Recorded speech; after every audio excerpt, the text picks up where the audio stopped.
पहले सवाल से शुरू करते हैं कि किस टाइप का एजुकेशन मदरसे में दिया जाता है। और कहा जाता है कि सिर्फ दुनियावी नहीं, वो दीन की खिदमत के लिए मदरसे थे, इसलिए वहां पे उस टाइप की एजुकेशन दिया जाता है। जी अर्शद भाई। तो मैं ये कह रहा था कि ये जानने के लिए कि मदरसे में एक ख़ास किस्म की तालीम क्यों होती है, हमें उसके हिस्ट्री में जाके थोड़ी तफ्तीश करनी पड़ेगी। मदरसे की हिस्ट्री बहुत पुरानी है डेफिनेटली, लेकिन हम जहाँ से बात करेंगे वो बेसिकली एस्टैब्लिशमेंट ऑफ देवबंद मदरसा जो है 1866 के टाइम पे, वहाँ से बात करेंगे। और मेरे ख्याल से मतलब मदरसे के इतिहास को, ये जो इंस्टीट्यूशन है उसके इतिहास को दो कालखंड में बांटा जा सकता है। एक कह लीजिए प्री देवबंद, दूसरा कह लीजिए post Deoband, establishment of Deoband के बाद और देवबंद के पहले। तो हम ये देखेंगे कि देवबंद के पहले जो मदरसे थे जिसमें एक करिकुलम चलता था जिसको दर्स निज़ामी के नाम से जानते थे, तो जिन लोगों ने भी या हिस्टोरियंस ने इस पे काम किया है तो वो कहते हैं कि जो दर्स निज़ामी प्री देवबंद जो दर्स निज़ामी था, वो निसाब ऐसा था कि वो सिर्फ दीनी तालीम तक महदूद नहीं था। ठीक है, तो उसमें जो दुनियावी उलूम थे, दो किस्म के उलूम हैं, एक जिसको कहते हैं अकली उलूम, दूसरे कहते हैं नकली उलूम, या जो रिवील्ड नॉलेज है और जो रैशनल नॉलेज है। तो अगर हम पुराने दर्स निज़ामी को देखते हैं तो हमें ये पता चलता है कि दोनों किस्म के उलूम वहाँ पे पढ़ाए जाते थे। ठीक है, तो इससे क्या मतलब है? इससे मतलब है कि किसी को अगर काजी बनना है तो भी उसी सिलेबस से बनेगा, लेकिन किसी को अगर ज्योमेट्री पढ़नी है, फलसफा पढ़ना है, मैथ्स, तिब्ब पढ़ना है, जो ट्रेडिशनल सिस्टम ऑफ मेडिसिन होता था, तो वो भी उसी निसाब के तहत पढ़े। ठीक है, तो बेसिकली मेरा ये मानना है कि ये एक स्टेट की अंदर जाने के लिए स्टेट जो अपॉर्चुनिटी दे रहा था, जैसे अभी आप शिक्षा पाके स्टेट में नौकरी पाते हैं, तो उस समय दर्स निज़ामी के थ्रू ही आपको स्टेट में अलग अलग पोजीशंस मिलती थी। अब ये बिल्कुल कॉमन सेंसिकल है कि इस किस्म के शिक्षक कौन लेते थे, तो वो इलीट, मुस्लिम इलीट तक ही, अशराफ तक ही महदूद था। देवबंद के आने से इस दर्स निज़ामी में फर्क आया। देवबंद ने भी अपने सिलेबस को दर्स निज़ामी ही कहा, क्योंकि वो सिलेबस इतनी पॉपुलर थी कि देवबंद ने उसका नाम नहीं बदला, लेकिन उसका प्रारूप पूरी तरह से बदल दिया। उसमें दो चीजें हमें ये देखनी चाहिए कि फलसफा जो था as a subject of study, तो फलसफा को निसाब से निकाल दिया गया, सिलेबस से निकाल दिया। ठीक है, ये कहा गया कि ये हमारा फलसफा नहीं है, जो भी मुस्लिम फिलोसफर्स थे उन्होंने प्लेटो और एरिस्टोटल के ही आइडियाज को आगे बढ़ाया और हमें इसकी जरूरत नहीं है। सुकरात और बुकरात हमें पैदा करने की आवश्यकता नहीं है, ये बोला गया। तो उससे जो क्रिटिकल थिंकिंग एक आती थी, पहले तो उसको बंद किया गया। दूसरा, जो भी दुनियावी उलूम थे, जैसे मैंने नाम दिया, जैसे मैथ्स है या यूनानी मेडिसिन था, तिब्ब था, उन सबको भी सिलेबस से हटा दिया गया। तो नाम वही रहा, लेकिन सिलेबस ही पूरा बदल दिया गया। उसके जगह पे कुरान के ऊपर कमेंट्री और जो 6 क्लासिकल ट्रेडिशंस हैं हदीस के ऊपर जो स्कॉलरशिप है उस पर बहुत ज्यादा स्ट्रेस दिया गया। हमें ये सोचना चाहिए कि हमें उससे पहले मैं ये बोल दूं कि हमें ये भूलना नहीं चाहिए कि देवबंद किस कॉन्टेक्स्ट में स्टैब्लिश हो रहा है। 1857 का विद्रोह हो चुका है और वो फेल भी हो गया है। तो उस कॉन्टेक्स्ट में एक रियलाइजेशन आता है जो मुस्लिम अशराफिया है उनके बीच कि हम हारे क्यों, व्हाई डिड वी फेल, इस्लाम का निज़ाम या मुसलमानों का राज्य क्यों खत्म हो गया। तो रैशनलाइजेशन ये आता है कि वो इसलिए खत्म हुआ क्योंकि हम इस्लाम से भटक गए, सही रास्ते पे नहीं चले, और इसलिए इस्लाम को वापस सत्ता में लाने के, मुस्लिम रूल दोबारा एस्टैब्लिश करने के हमें इस्लाम को लोगों तक ले जाना पड़ेगा, आम जनता तक, आम मुसलमानों तक ले जाना पड़ेगा। ठीक है।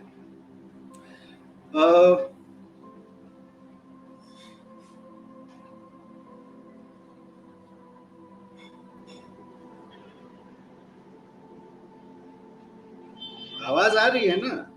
जी जी आवाज आ रही है। बीच में आपका जो थोड़ा सा रुक के आ रहा था तो उसी में सही करने के चक्कर में। ठीक है, आप बोलिए, मैं एडिट कर दूंगा, सब कुछ एडिट कर दूंगा। हाँ, इसमें ये फायदा है वैसे, है ना? तो इसका क्या मतलब है, अगर हम इसकी थोड़ी विवेचना करें कि इस्लाम को लोगों तक ले जाना है, जनता के बीच में ले जाना है, आम मुसलमानों तक ले जाना है। क्यों ले जाना है? इससे पहले कभी ये प्रयास नहीं हुआ, बल्कि ये बोला जाता था कि आम मुसलमानों को सिर्फ नमाज किताब करना चाहिए और डिबेट्स में नहीं पढ़ना चाहिए, वरना जो है सेक्टेरियनिज्म बढ़ता है। डिबेट जो है सिर्फ स्कॉलरली कम्युनिटी जो उलमा है उनके बीच महदूद रहना चाहिए। आखिर क्या वजह है कि आप को ऐसा लग रहा है कि अब आम मुसलमानों को भी सियासत्ता पढ़ाना चाहिए?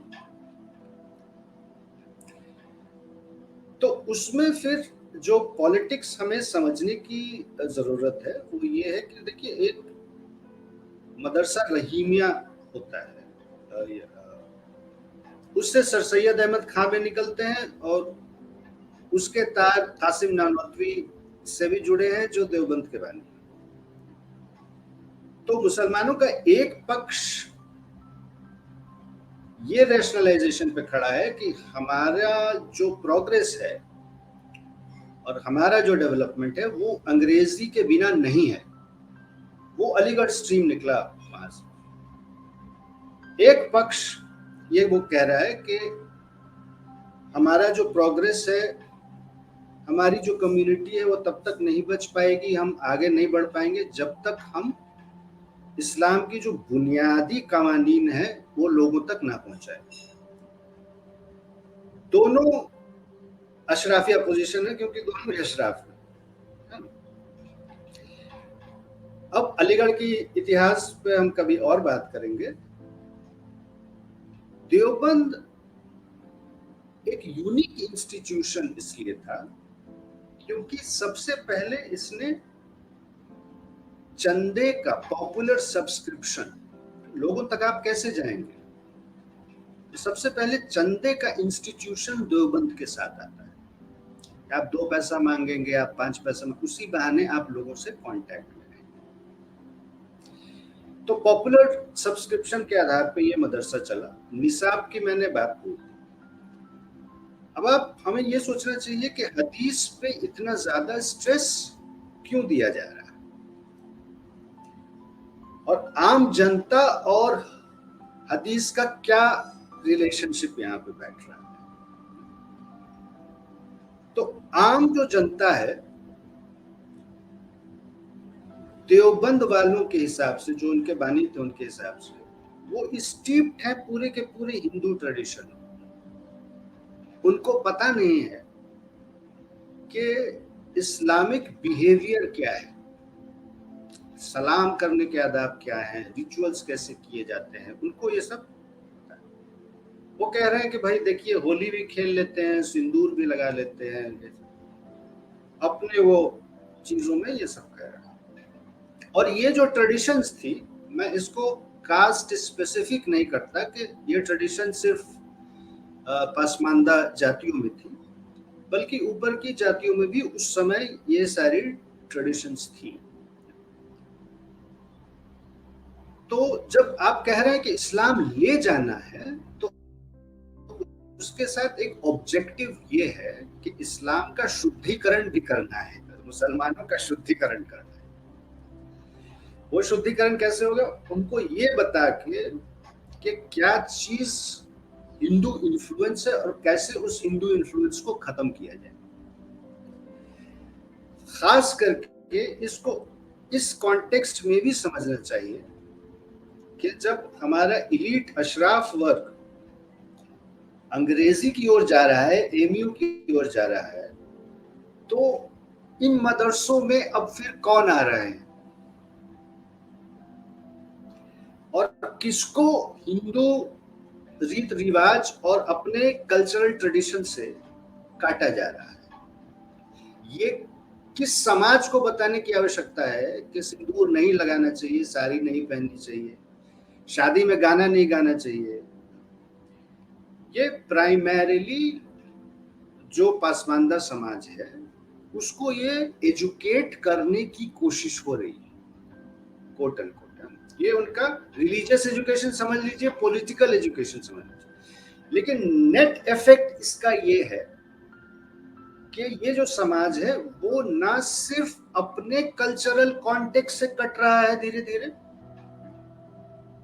बल्कि वो जो हिंदू समाज है उससे भी एक पृथक रास्ता लेने को मजबूर हो रहा है।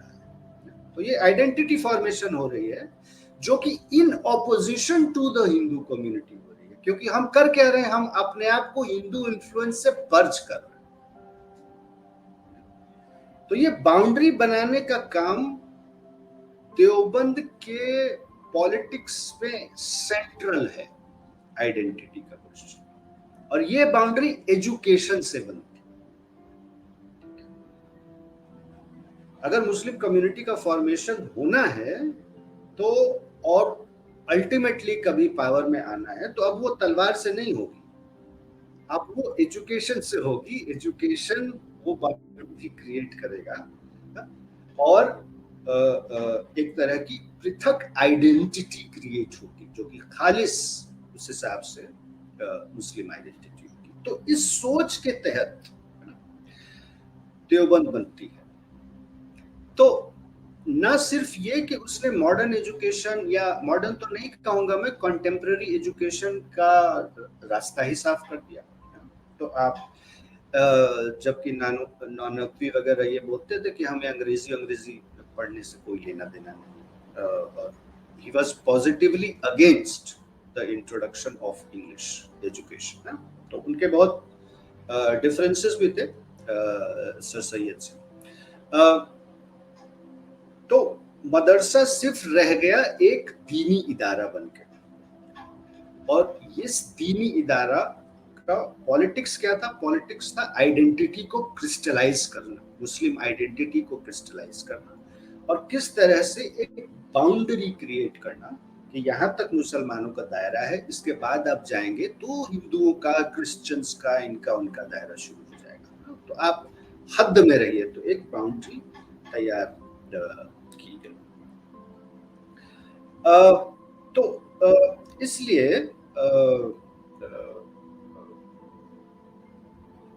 देवबंद की शुरुआत बहुत ही इंपॉर्टेंट है। देवबंद के बाद अब आप पूछेंगे कि भाई और भी बहुत सारे मसलक हैं, बरेलवी भी हैं, मैं अच्छा एक बात बस क्लियर करना चाहता हूं। एक्चुअली देवबंद मदरसे का जो मॉडल है, दैट इज द मॉडल जो कि दूसरे मसालिक ने भी अडॉप्ट किया।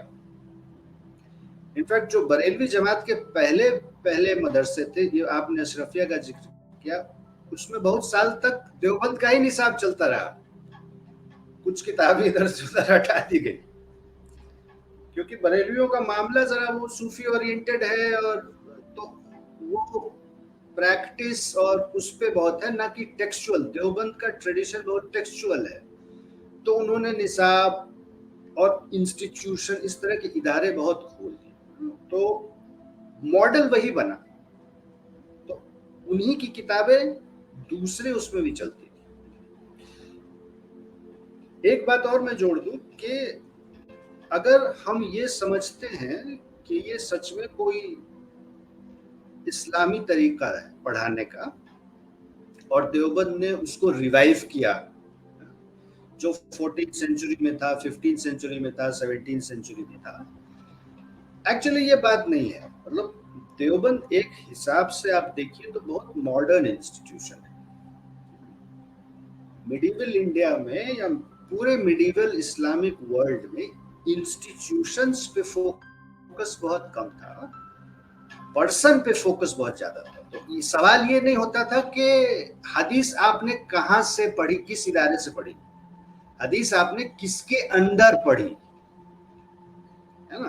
तो हाँ भाई, फला साहब, फला मौलाना साहब के साथ पढ़े, तो पर्सन वाज वेरी इंपॉर्टेंट। उसी तरह से पेडागोजी अरेंज्ड होती थी। देवबंद ने उस तरह से पर्सन से शिफ्ट कर दिया लोकल पे, इंस्टीट्यूशन। इसलिए वो पूरे अपने इमेजिनेशन में, और फिर अगर आप देवबंद के अंदर जाएंगे या आप किसी भी मदरसे के अंदर आप जाएंगे, आपको क्लासरूम मिलेगा, टाइम टेबल मिलेगा, तो एक ऑर्गेनाइजेशन ऑफ टाइम आया कि इतने देर में इतना पढ़ाई हो जाना है, एक दिन में इतनी पीरियड हो जाए। ये सब कॉलोनियल स्कूल के मॉडल्स जो देवबंद ने अडॉप्ट किया। हमारे यहाँ उससे पहले नहीं था। पेड़ के नीचे गुरुजी पढ़ाते थे, जब मन, जितना मन आए पढ़ा दें, सुबह शाम तक पढ़ा दें, आए ना आए। और सिर्फ यही नहीं, हिंदुस्तान में नहीं, अगर आप इजिप्ट में भी देख लेंगे कि भाई पढ़ने लिखने का क्या निजाम था, तो वो पर्सन बेस्ड ही था।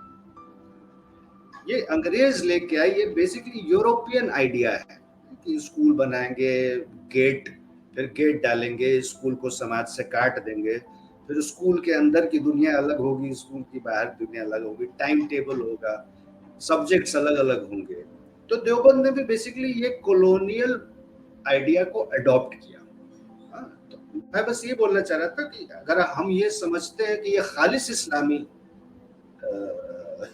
इदारा है जो पहले था फिर बाद में लुप्त हो गया, तो ऐसा नहीं है। तो देवबंद ना सिर्फ मुस्लिम आइडेंटिटी क्रिएट कर रहा है, लेकिन कॉलोनियल स्ट्रक्चर्स को भी अडॉप्ट कर रहा है। तो उस हिसाब से वो अपने आप में मॉडर्न है, लेकिन उस मॉडर्निटी का इस्तेमाल वो मॉडर्न आइडियाज के लिए नहीं कर रहा है, वो सिर्फ मॉडर्न इंफ्रास्ट्रक्चर का इस्तेमाल रिलीजियस ऑर्थोडॉक्स आइडियाज को पुश करने के लिए कर रहा है। इसलिए ये पॉलिटिक्स समझना बहुत इंपॉर्टेंट है। सॉरी, आप बोलिए।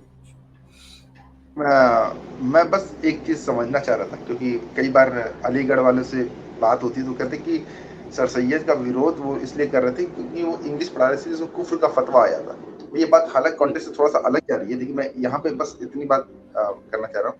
जबकि मैंने थोड़ा सा और समझा तो पता चला कि सर सैयद ने कुरान का कोई एक मॉडर्न इंटरप्रिटेशन करने की कोशिश की, और उस उनकी इंटरप्रिटेशन के ऊपर फतवा आया था, न कि उनको इंग्लिश पढ़ाने के ऊपर। तो ये थोड़ा सा मैं समझना चाह रहा था कि इंग्लिश के ऊपर कुछ आया था क्या फतवा, की उनके कुरान की इंटरप्रिटेशन के ऊपर आया था?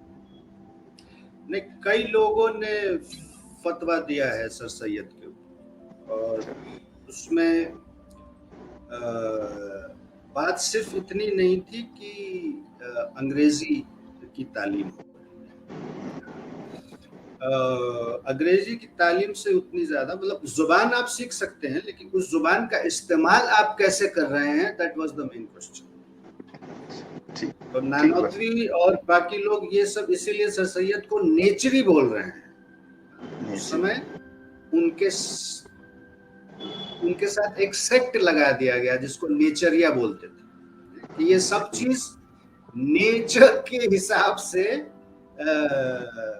इनके इनके आइडियाज नेचर के थ्रू इस्लाम को समझना चाहते हैं, ठीक है। अच्छा, रूसो वाला, रूसो हाँ, में तो बोलते थे एक मिनट का। बेसिकली सर सैयद बहुत कई मामलों में बहुत रैशनल थे। जी अब उन्होंने कहा कि ये मिराज विराज जो है ये सब एलेगोरिकली सच में नहीं हुआ, जिन विन सच में नहीं होते हैं, हूरे सच में नहीं होती हैं,